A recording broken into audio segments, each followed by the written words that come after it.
Is your external component, the Logilda module DLL, not found? I'm Sophie Chen, a Windows support engineer. I'm here to help you re-establish those vital software links.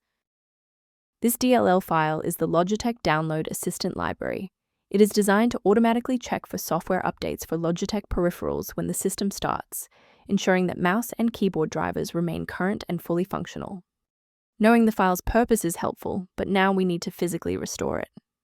Application-level DLL errors like this are usually resolved by performing a fresh reinstall of the affected software. Reinstall the current official version of Logitech Download Assistant to replace the Logilda module and refresh the program's runtime files.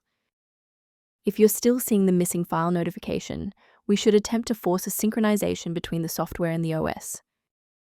A standard restart allows the Windows bootloader to rescan your system directories and potentially recognize an unregistered the Logilda module component. Before you go, bookmark this video or click the like button. This ensures the video stays in your library so you can finish the final steps as soon as you're back at your desktop. To avoid future system conflicts, there is one specific security trap we should discuss.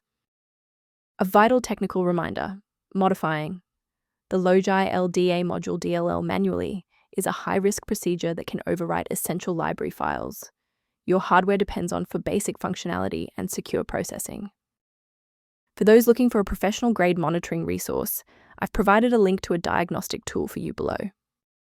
Save time and avoid system-level conflicts. Click the link below for the maintenance utility to manage the Logilda module the professional way. Thank you for watching. To continue receiving professional-grade solutions for Logitech Download Assistant and other PC errors, please subscribe to our support community.